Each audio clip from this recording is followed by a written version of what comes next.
रहीम।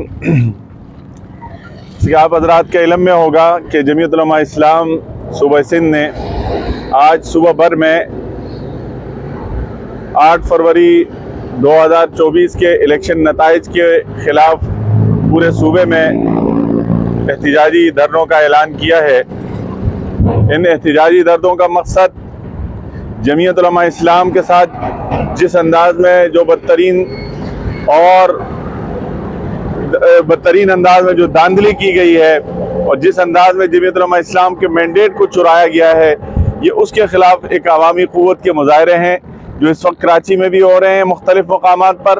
और सिंध भर के मुख्तलिफ़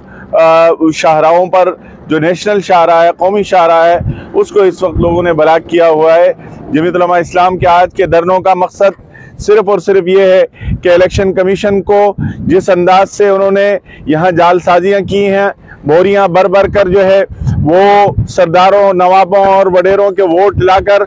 इन बैलेट पेपर में शामिल किया है, जो वोट आवाम ने डाले हैं उनमें बोरियों के ज़रिए यहाँ वोट डलवाए गए हैं। जमीयत उलमा इस्लाम इसकी शदीद अल्फाज में मजम्मत करती है और आज इंशाअल्लाह उल अज़ीज़ इस तहरीक का आगाज़ है और कुछ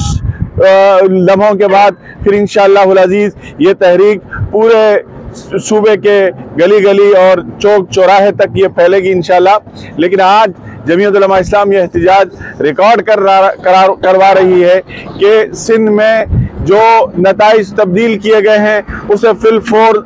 दुरुस्त किया जाए।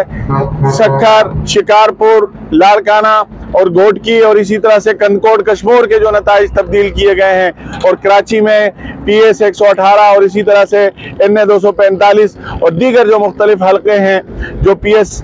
111 है और इसी तरह से PS 114 है, यहाँ जमीयत उलमा इस्लाम अच्छी खासी लीड पर 3 हल्कों पर, लेकिन इलेक्शन कमीशन के अमले ने और दीगर यहाँ जो पीपल्स पार्टी के लोग हैं उनके साथ मिलकर बाकायदा जो है यहाँ धांधली कराई गई और 100 वोटों को 10,000 में तब्दील करने की कोशिश की गई है। हम समझते हैं कि सिंध में लोग पीपल्स पार्टी को